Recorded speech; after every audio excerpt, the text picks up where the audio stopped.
Aujourd'hui, Vue sur Terre part à la rencontre des îles hawaïennes au beau milieu du Pacifique Nord. Un archipel composé de 8 îles principales et d'un chapelet d'atolls. Pas de sable blanc ni de barrières de corail, mais des paysages qui se recomposent sans cesse au gré des éruptions, des pluies et des tempêtes. Hawaï, c'est une terre vivante, une force en mouvement. Ici, les hommes ne décident de rien. L'énergie de la nature les façonne. Scott vit à Kauai depuis 12 ans. De Waima Canyon à la Napali Coast, il parcourt ces reliefs. Ils sont l'un des berceaux de la civilisation hawaïenne. C'est là que vécurent les tout premiers habitants de l'île. Oahu est célèbre dans le monde entier pour ses vagues et la force de ses vents. Yuko y a trouvé un espace de vie.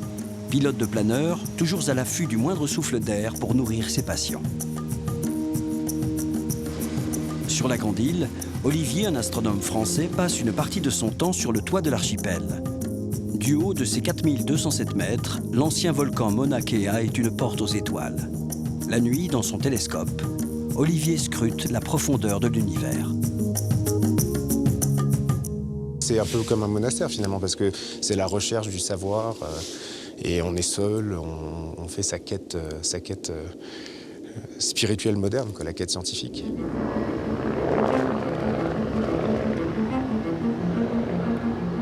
Avec ses 5 millions d'années, Kauai est l'île la plus ancienne de l'archipel hawaïen.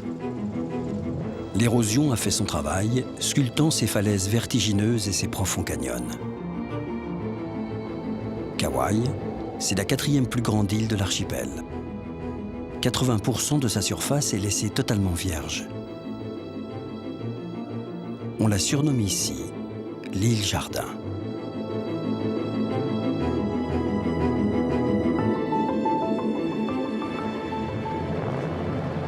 Pas de grande ville sur cette île. Les habitants défendent un mode de vie rural. Ils ont même voté une loi pour interdire que la hauteur des bâtiments ne dépasse celle des cocotiers. Aujourd'hui encore, ceux qui vivent là considèrent leur terre comme un don sacré des anciens. Scott, bien qu'il n'ait pas de sang hawaïen, fait partie de ceux qui croient fermement en cet héritage.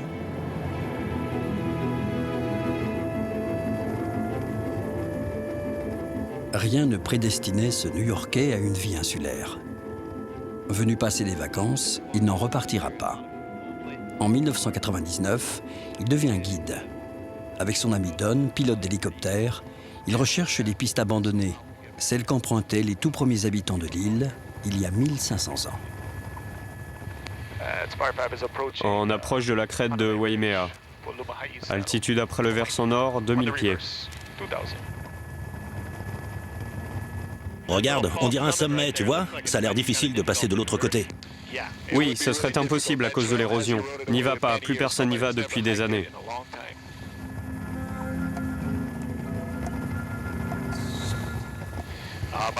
Je suis un quart hawaïen. Mon père l'est à moitié. Et moi, je ressens la présence de mes propres ancêtres. Ils sont toujours avec moi quand je regarde ces vieilles pistes.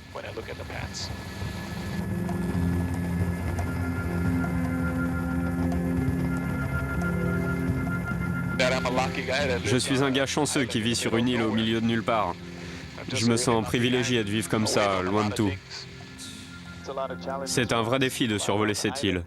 Mais d'un autre côté, on découvre des paysages que personne ne voit jamais. Personne.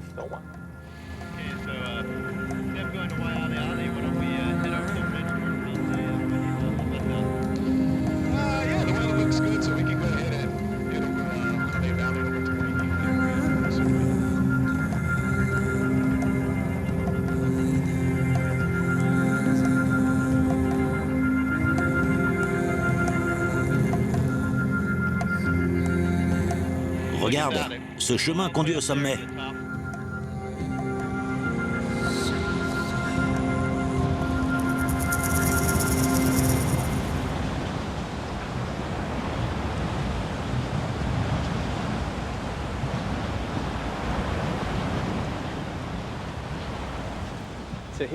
Ici, nous sommes au bout du monde. C'est comme si on était au bord du gouffre et après, c'est le grand précipice. C'est l'océan Pacifique. Près de 5000 km nous séparent du Japon, de l'Asie, et presque rien entre les deux. Il y a bien les îles du Nord-Ouest. Elles font partie de l'archipel.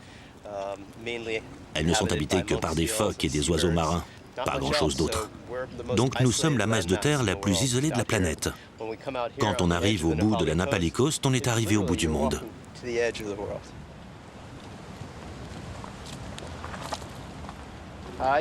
Je ne me sens pas isolé. Je suis chez moi. Ça fait partie de notre monde. C'est un endroit très spécial où tout devient limpide et clair. Les Hawaïens, ils appellent ça le pico. C'est un peu comme le nombril du monde.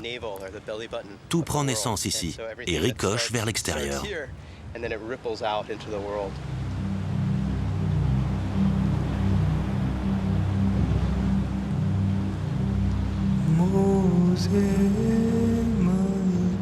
À Kauai, scruter la surface de l'océan tient souvent du grand spectacle.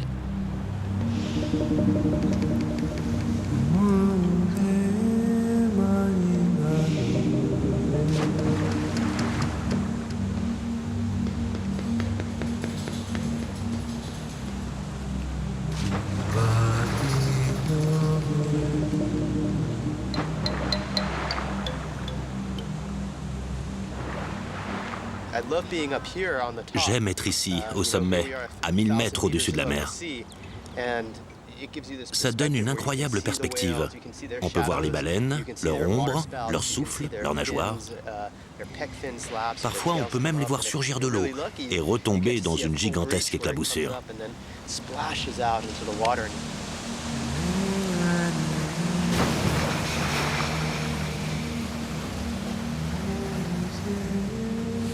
Pour de nombreux Américains, Hawaï est un nom qui a nourri bien des imaginaires.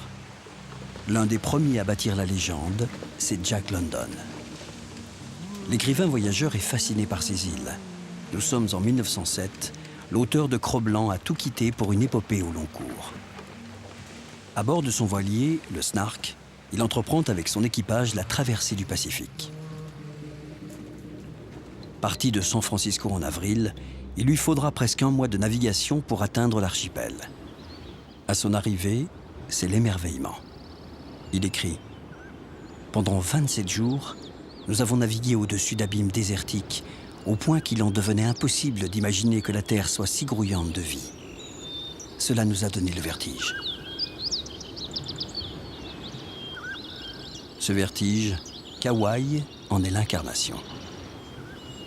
La Napali Coast, ce sont 5 vallées abritées par une véritable muraille naturelle.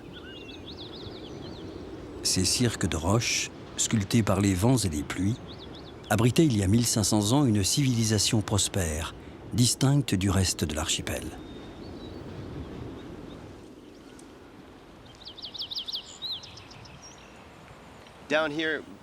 En bas, toutes ces vallées étaient peuplées par des indigènes dans les temps anciens. Il y a des anciennes pistes qui les parcourent encore. Chaque vallée était sous l'autorité d'un chef. C'était divisé en 2 parties. Au bord de la mer, ils étaient pêcheurs. Plus haut, les autres étaient fermiers. Et ils commerçaient beaucoup entre eux. Et aujourd'hui, il y a encore des murs de pierre, des vestiges de ces pistes.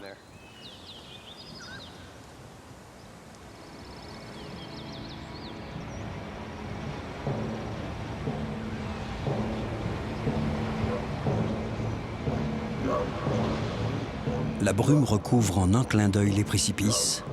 Les repères du réel disparaissent. Certains y voient même le signe de la présence des esprits.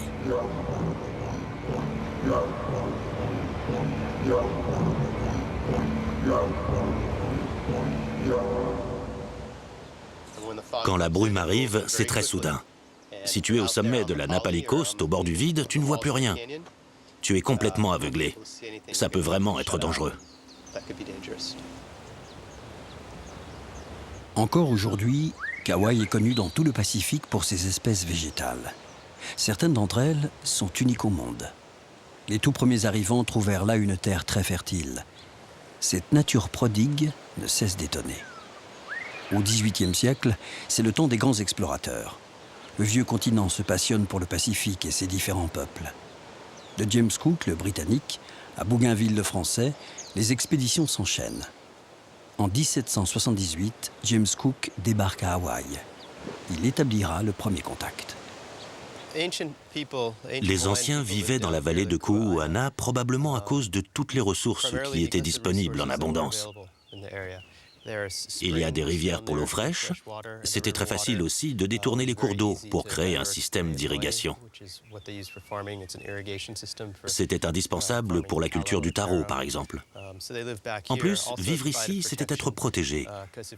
Plus ils étaient dans les profondeurs des canyons, plus ils étaient en mesure de se défendre. N'importe quel intrus venait forcément d'un seul endroit.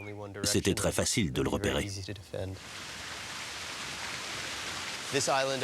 Cette île de Kauai comptait dans les temps anciens 5 fois plus de gens qu'aujourd'hui. Ça veut dire qu'en dehors des sentiers battus, en faisant du hors-piste, on trouve forcément des traces des anciens. Et on peut découvrir quelques-uns des secrets enfouis ici.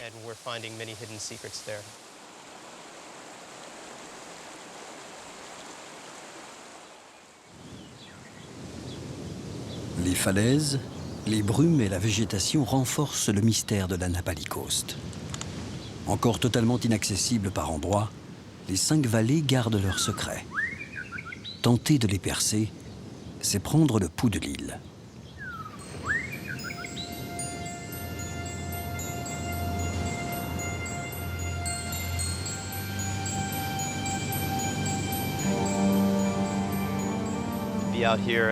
À Kauai, je suis juste vivant.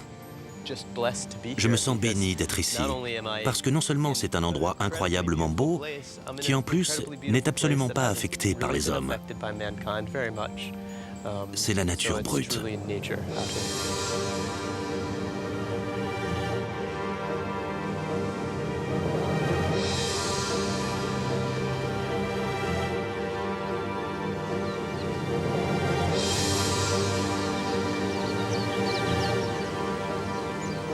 On comprend pourquoi Kauai peut envoûter les voyageurs. Ce sortilège, les Hawaïens l'appellent le mana. C'est le souffle des esprits, leur force de vie. Et c'est cela que Scott pense avoir trouvé ici.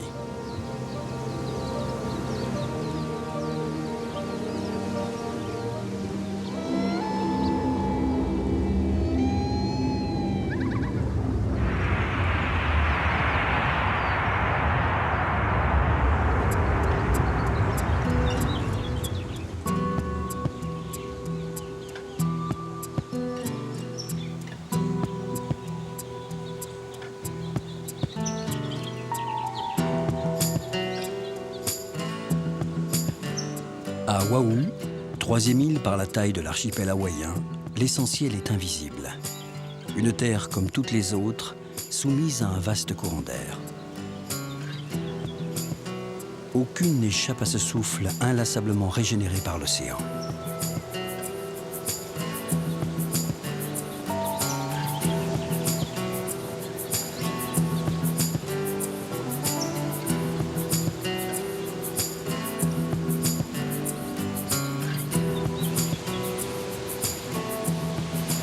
Les vents du Grand Pacifique s'engouffrent dans les reliefs. Ils redéfinissent les contours de chaque île. En l'absence de barrières de corail, rien ne freine ou n'arrête la houle. C'est une onde qui gagne en envergure et qui vient frapper les côtes. On vient du monde entier pour se mesurer à ces déferlantes. Selon les saisons, elles peuvent atteindre plusieurs mètres de hauteur.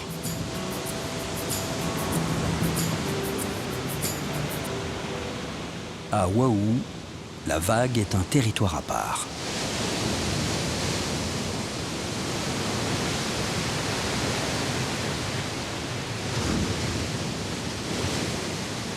Il y a 15 ans, Yuko a tout quitté pour vivre à Oahu. Située au beau milieu de l'archipel hawaïen, l'île est célèbre pour sa capitale, Honolulu. Yuko s'est installée sur la côte la plus au nord.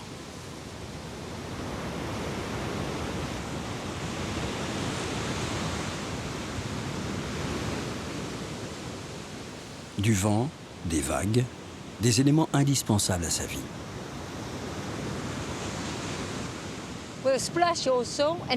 Ça explose, et puis quand le mouvement repart vers le large, on reçoit une incroyable énergie. Mon cœur s'emballe. Il bat fort quand je vois ça. Un jour beaucoup plus calme, ça va, c'est joli. Mais plus l'océan se déchaîne, plus les vagues grandissent et déferlent, plus je suis captivée. Nous ne pouvons rien faire, elles sont bien plus puissantes que nous.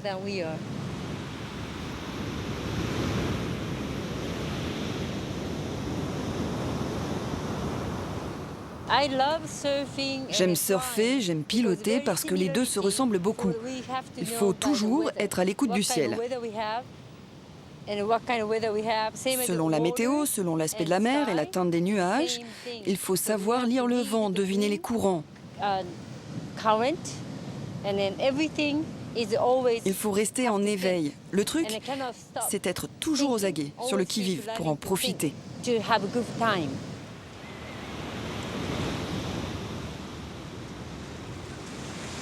De la terre au ciel, Yuko a soif de liberté.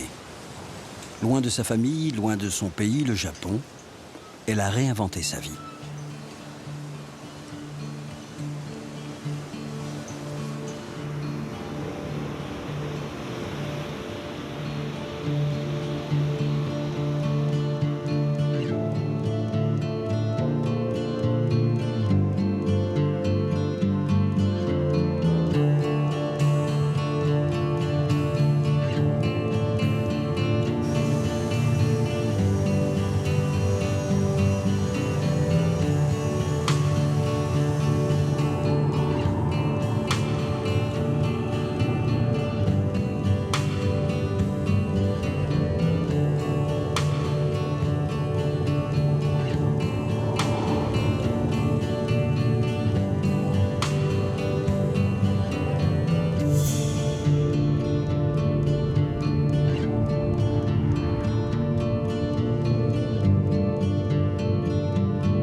C'est magique. Chaque jour est vraiment magique. Selon les saisons, on peut apercevoir des baleines tout en volant. En hiver, je me focalise sur l'océan.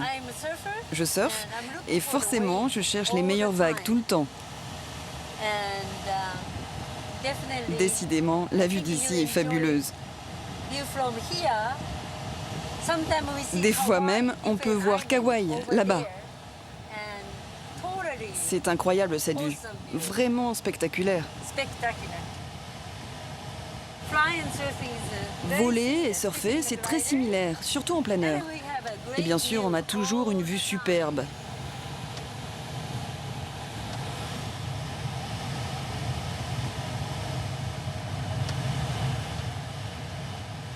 Évidemment, il ne faut pas que je perde de vue la Terre et que je m'assure de ne croiser la route de personne. Magnifique.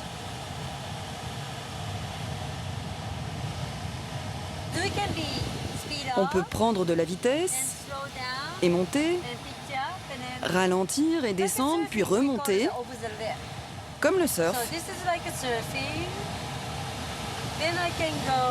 Et puis, je peux changer de cap.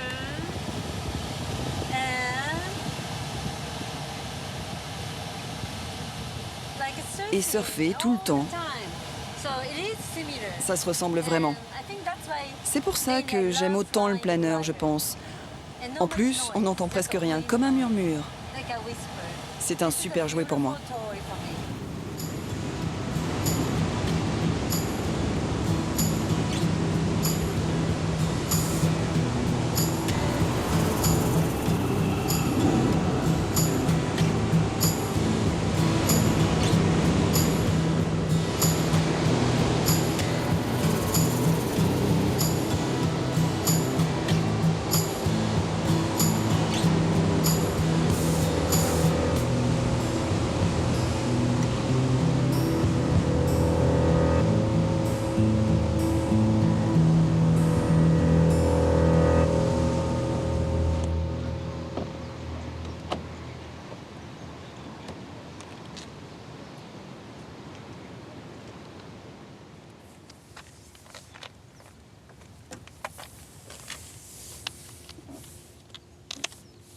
C'est mon bébé, mon meilleur ami, ma famille.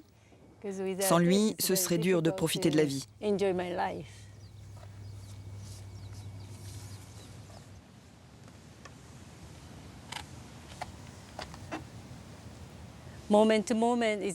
À Hawaï, en général, on a du beau temps. Mais tout peut changer très vite. Le vent peut être très fort et tout d'un coup tomber complètement. J'aime beaucoup ces changements parce qu'ils nous incitent à être très vigilants, éveillés. On ne sait jamais ce qu'il peut se passer. J'adore.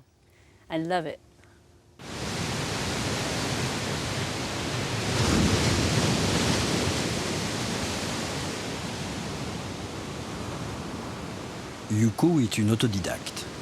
Elle doit son épanouissement à sa passion soudaine pour les airs, découverte ici, à Oahu, grâce à des rencontres survenues par hasard il y a quelques années. Devenue pilote instructrice, elle s'est délivrée de toute contrainte. Vivre ici signifie beaucoup pour elle. C'est un accomplissement. Cette surfeuse des vents ne quitte jamais les airs sans aller saluer l'océan. À Hawaï, tous les habitants se lèvent et se couchent avec le soleil. Chaque soir obéit au même rituel.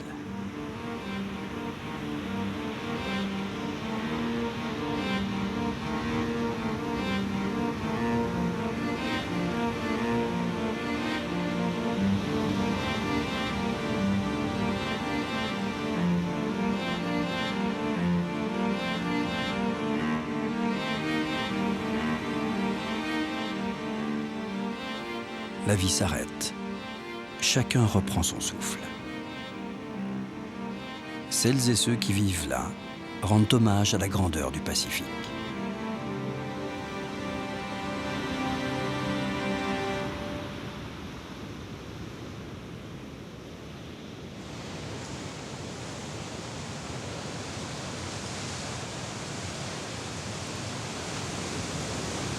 Yuko a amené avec elle un peu de l'empire du soleil levant.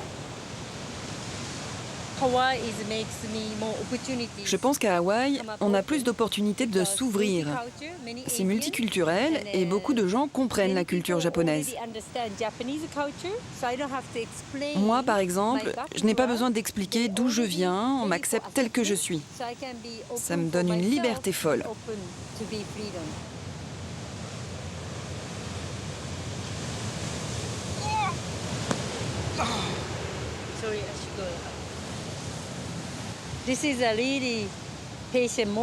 Ce sont vraiment des moments forts.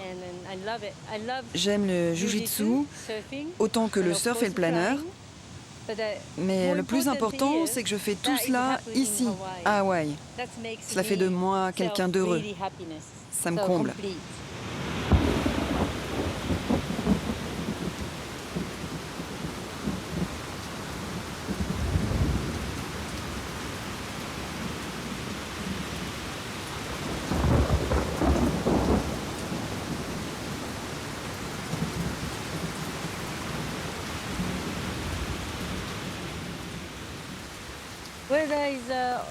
C'est souvent comme ça, à la fin du jour ou au lever du soleil. Quand il pleut à Hawaï, on dit que c'est le soleil qui pleure. Nous, on se sent béni lorsqu'il pleut. Oui, béni.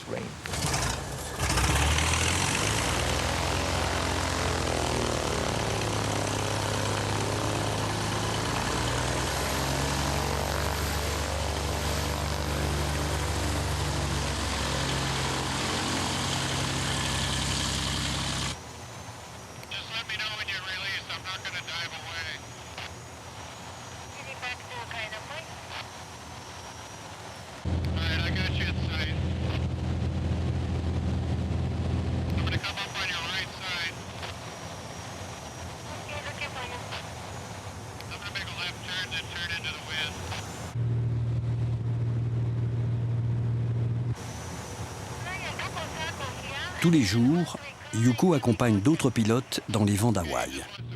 Elle a fait de son métier un partage.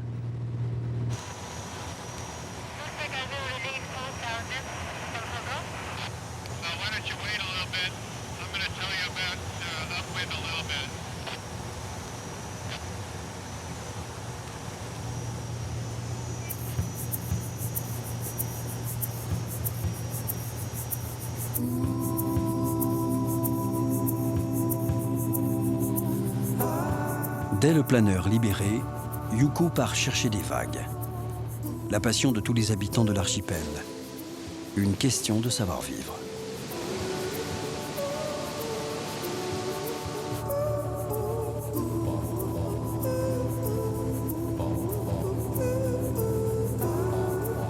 C'est à Hawaï que le surf fut inventé. Les planches les plus anciennes ont été retrouvées dans des sépultures de chefs. Elles auraient été fabriquées au XIVe siècle.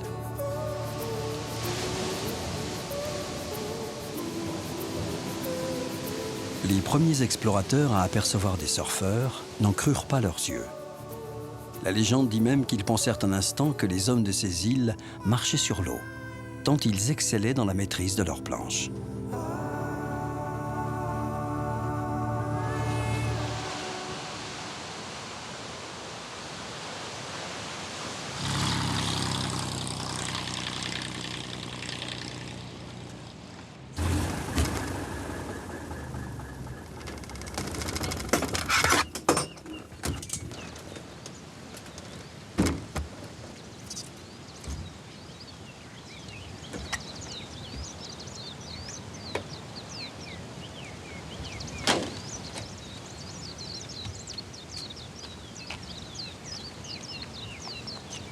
Chez les anciens, le surf était un rituel social et religieux. En se confrontant avec l'océan, les meilleurs surfeurs pouvaient occuper de hauts rangs dans la communauté, jusqu'à devenir rois. C'est tout cela que raconte le surf à Hawaï.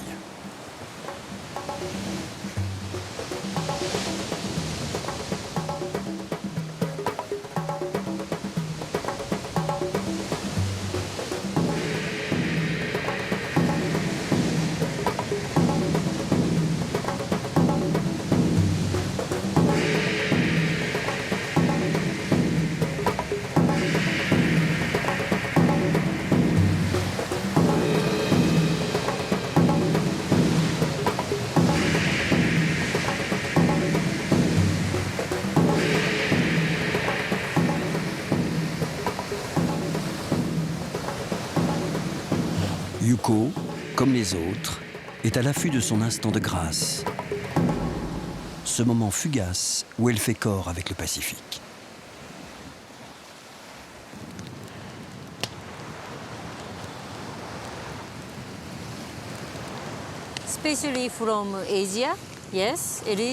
Surtout en venant d'Asie, oui, ça n'a pas été facile de faire ce que je fais. J'ai quitté mon pays pour faire du surf essentiellement, puis j'ai dû réfléchir à un métier.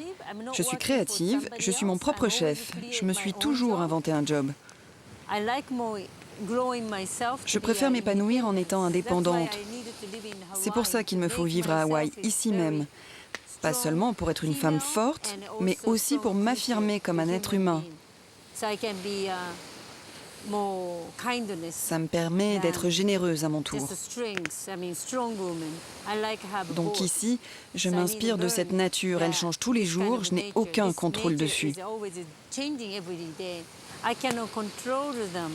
Comme les gens autour de moi, je ne les contrôle pas. Cet endroit me rappelle encore et encore que je ne contrôle rien, pas plus les gens que le temps. À chaque île, son univers. À Oahu, la vie s'inscrit dans le mouvement des vagues et la force du vent.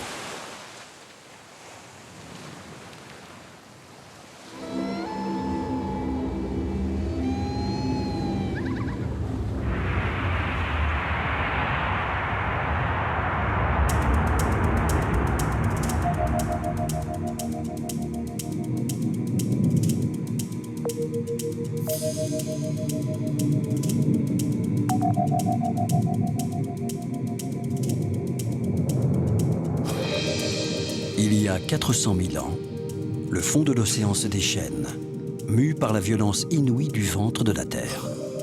Une île immense vient de surgir des flots.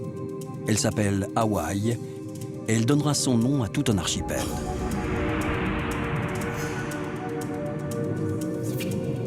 D'autres la surnomment Big Island, la grande île. Cette nouvelle terre impressionne par sa masse et la hauteur de ses volcans.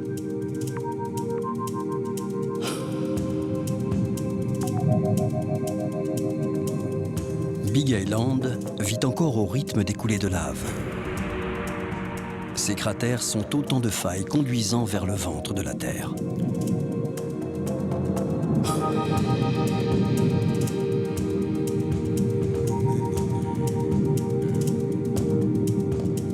Tapi dans les profondeurs du Pacifique, le point chaud, comme le baptisent les vulcanologues, crée des îles au gré de ses humeurs. C'est lui qui a façonné tout l'archipel.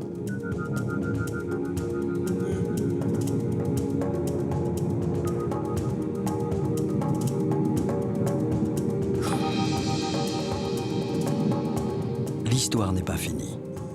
Dans 10 000 ou 100 000 ans, le point chaud donnera naissance à une nouvelle île.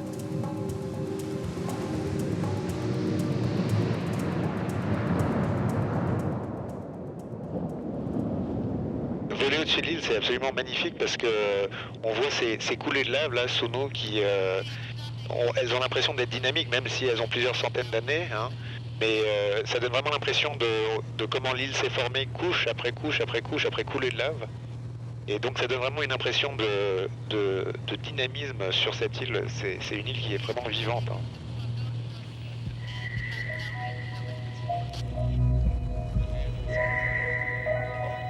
Olivier est astronome.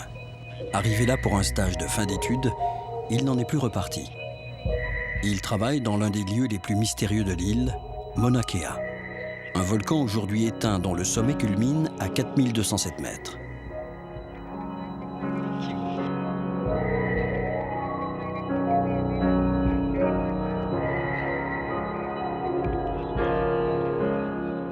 Tu vois, on atteint l'altitude absolue de l'avion quand ces deux cadrans indiquent la même chose. Et donc là, on peut difficilement aller plus haut. Regarde, ça ce sont les télescopes de Mauna Kea. Moi, celui où je travaille, c'est celui du Canada France-Hawaï.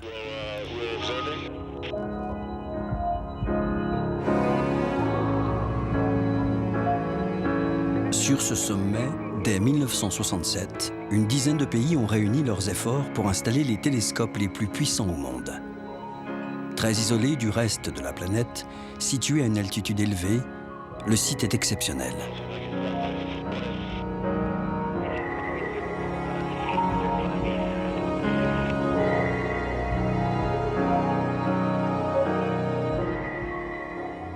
C'est vraiment spectaculaire.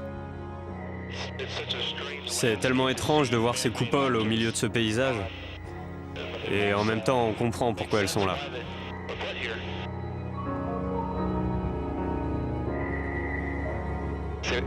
On a vraiment un sentiment d'isolement. On a l'impression d'être loin de tout et puis à plusieurs niveaux en fait. Hein. On voit là le site, c'est perdu au milieu de la montagne. Il n'y a absolument rien autour. Et puis après, quand on regarde un petit peu plus loin, on voit l'océan Pacifique au large. On se rend compte qu'on est sur une île et que c'est une île qui est perdue aussi au milieu du Pacifique. Donc l'isolement est vraiment total quoi, à tous les niveaux. J'adore cette île, j'adore la qualité de la vie, j'adore le rythme. J'aime les gens, j'aime le sommet du Mauna Kea. Difficile de partir d'ici, très difficile.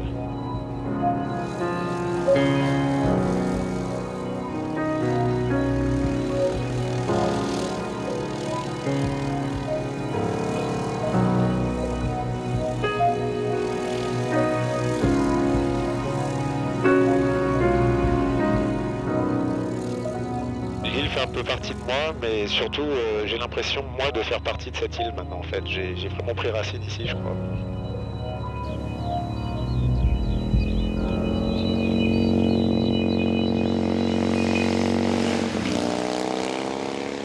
Arrivé en 1997, ce docteur en astrophysique est né à Paris, aux antipodes du Pacifique Nord.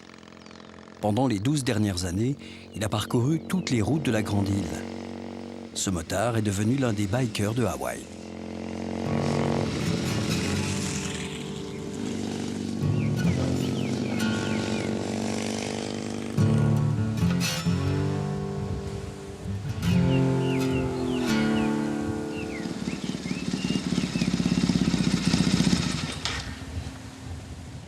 l'île d'Hawaï ne ressemble pas du tout à ce que l'on peut s'imaginer comme un archipel du Pacifique, en grande partie à cause des grands volcans, hein, comme on peut le constater, et puis des grands espaces. Il n'y a pas ces notions, ces images qu'on se fait un petit peu des plages de sable blanc et de palmiers.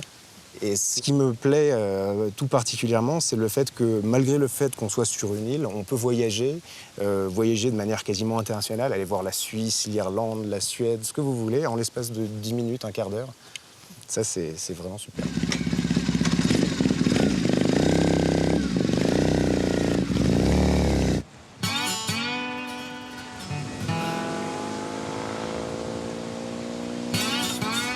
Pour se rendre au Mauna Kea, 2 heures de route sont nécessaires. Non seulement la montagne est très haute, mais elle est aussi très large. En vrai passionné, dès qu'il le peut, Olivier prend la route à moto.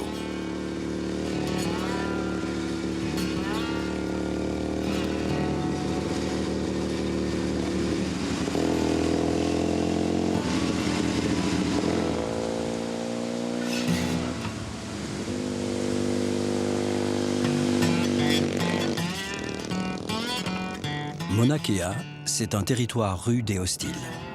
Ça et là, les restes de neige indiquent qu'ici, quelle que soit la saison, des tempêtes peuvent survenir à tout moment, dans un froid glacial.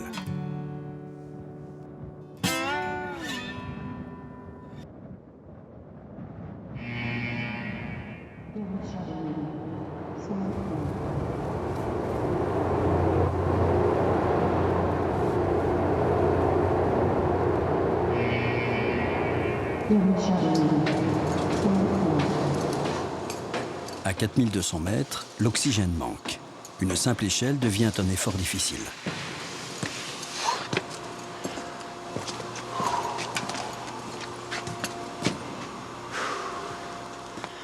Ok, Greg. Je suis arrivé sur le pont. Je suis prêt à lancer la rotation du dôme. OK. C'est possible de bouger juste le pont? As-tu besoin de nouvelles coordonnées? C'est bon pour moi. Tu veux que je l'oriente vers le nord? Oui, ce serait génial. Tu peux me le réorienter vers le zénith? Ce télescope, j'y ai un attachement un peu émotionnel parce que j'ai fait ma thèse sur un instrument ici, donc je suis venu quand j'étais étudiant. Et puis c'est vrai que c'est une machine un peu d'une autre ère où on peut encore venir poser des instruments et puis avoir un vrai lien avec la machine. Parfois, c'est un lien vraiment émotionnel parce qu'on passe des nuits entières à observer et puis c'est frustrant. Et puis quand ça marche, c'est vraiment la joie, quoi. Donc effectivement, ce télescope a vraiment une place très chère dans mon cœur. Ça descend, et le dôme tourne. C'est parfait. Ok, préviens-moi si tu veux d'autres mouvements.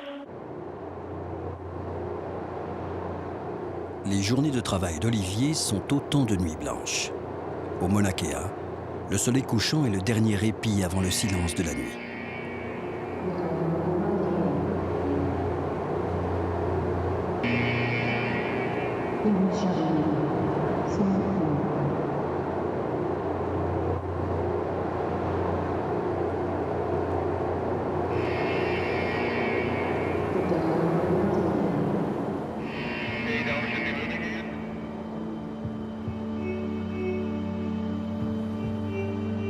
Les nuages recouvrent l'autre réalité, celle d'en bas. Petit à petit, le monde terrestre s'efface pour laisser s'éclore le monde des astres et des corps célestes.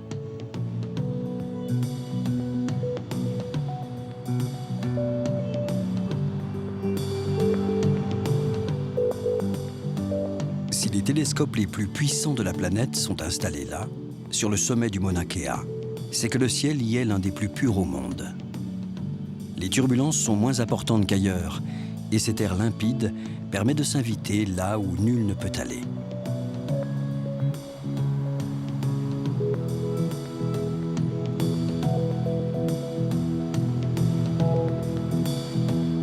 Mauna Kea entre dans une autre dimension. On est à la porte d'entrée vers l'espace, à des millions d'années-lumière. Le temps humain ne compte plus. Ce que les astronomes contemplent, c'est la genèse de notre univers.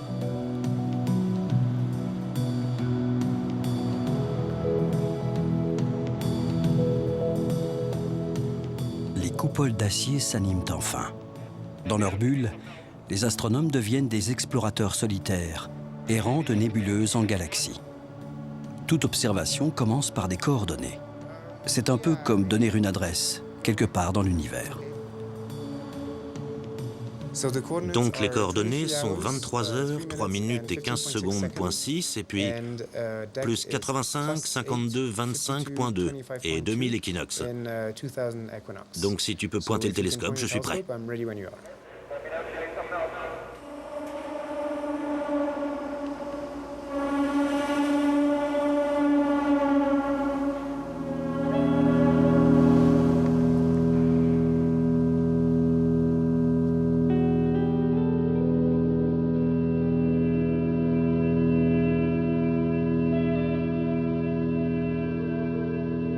D'être ici au sommet du Mauna Kea, de voir le soleil se coucher, de savoir qu'on est dans un des meilleurs sites du monde pour faire de l'astronomie, qu'on soit étudiant ou astronome forcené, peu importe, il y a cet aspect vraiment de magie, quoi. On sent qu'on est en train de vivre quelque chose d'unique, de spécial.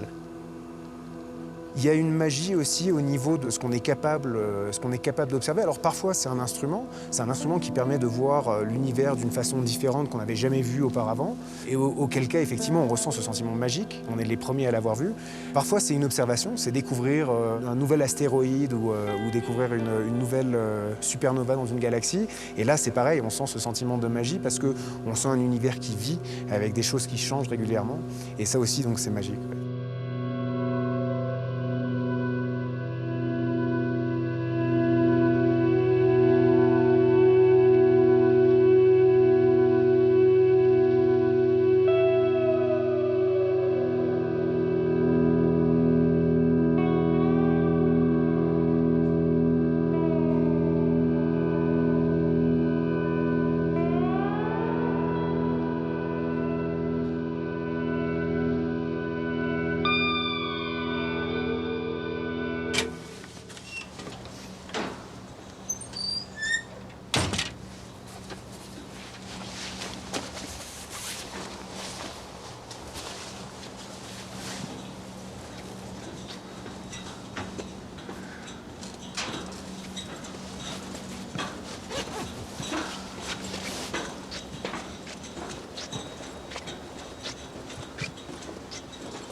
L'atmosphère étrange qu'on ressent sur Mauna Kea, à mon avis, c'est évidemment le manque d'oxygène. Donc tous les sens sont un petit peu, on est plus lent, on est un peu plus mou, et puis on ressent les choses de manière un peu différente. Et puis c'est aussi un peu étrange parce que on est isolé, on est loin du monde, il y a personne, donc c'est un côté un peu comme les monastères au Moyen-Âge, quoi. Et puis c'est un peu comme un monastère finalement, parce que c'est la recherche du savoir. Et on est seul, on fait sa quête spirituelle moderne, quoi, la quête scientifique.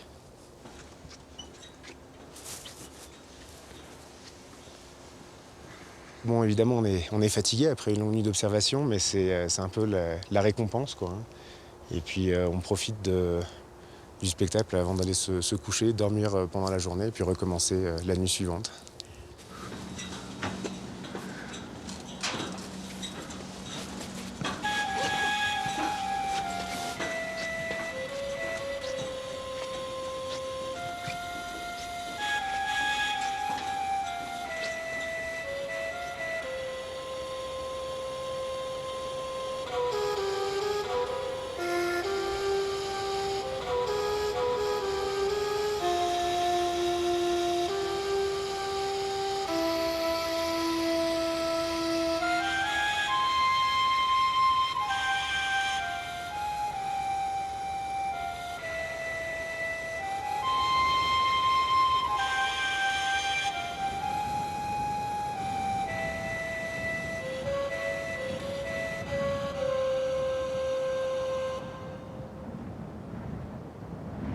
Mauna Kea est la montagne la plus haute du monde si on la mesure depuis le sol, depuis le fond de l'océan. C'est-à-dire que c'est une montagne qui mesure 13 000 mètres depuis le bas jusqu'en haut. L'Everest, évidemment, l'altitude de l'Everest est plus haute, à 8 000 mètres, mais comme la montagne commence déjà sur un plateau, la hauteur exacte de la montagne est plus petite. Donc Mauna Kea est vraiment la plus grande montagne du monde.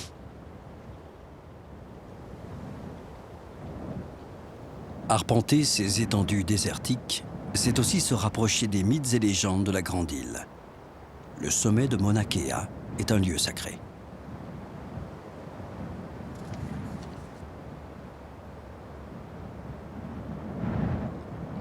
Mauna veut dire montagne, Kea veut dire blanc. Mauna Kea est un endroit sacré dans la tradition hawaïenne parce que c'est l'endroit où les dieux du ciel et de la terre se rencontrent et ont donné naissance à l'humanité. Donc c'est le centre de l'univers polynésien en fait. Donc c'est un lieu vraiment très sacré pour toute la Polynésie. Voilà ce qui marque le point le plus haut de Hawaï. Mauna Kea est une terre sacrée, au point d'y célébrer les rituels les plus secrets. Au milieu de ce désert se trouvent des sépultures de grands chefs hawaïens. Le mystère est gardé intact. Insigne honneur, leur dépouille a été déposée là, au plus près des dieux.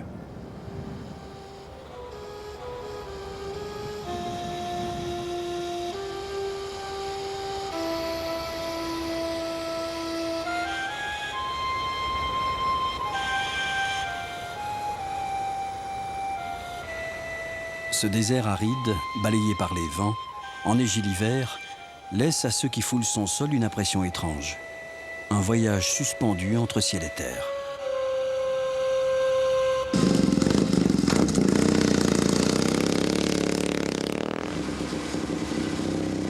Au pied des volcans, la vie semble redoubler de vigueur.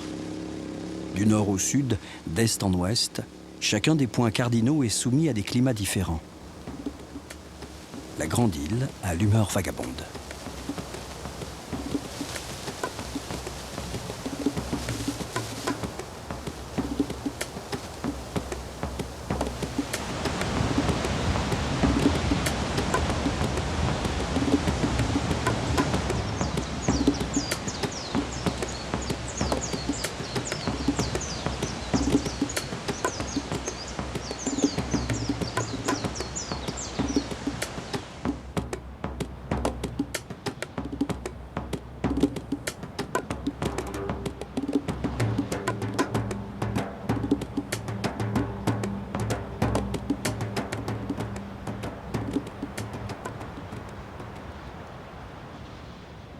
Quand il le peut, Olivier transmet sa passion à son fils Xander. Il lui apprend les planètes et les étoiles.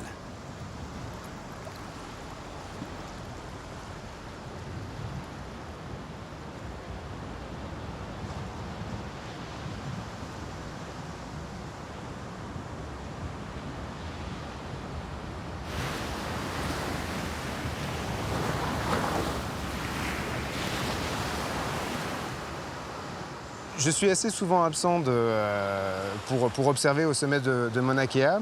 Et les enfants ne peuvent pas monter à cause de l'oxygène, du manque d'oxygène. Donc c'est un peu une façon de lui montrer ce qu'on peut voir à travers un télescope et de voir justement les merveilles du ciel. C'est comme ça que tu contrôles le télescope. Tu le poses comme ça. Ok? Je peux même essayer. Tu peux voir le voilier là-bas? Oui. Je peux même essayer de m'aligner sur le voilier. Tu te souviens de Saturne? C'est celle avec les anneaux. Et Jupiter? Je me souviens d'une carte du ciel. On y voyait Vénus, elle était en scorpion.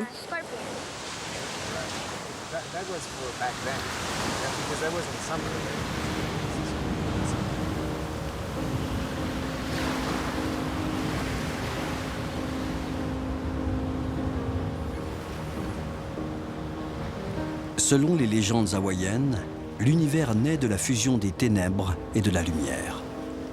Dans les lueurs crépusculaires, le Pacifique salue à sa manière le mystère des origines.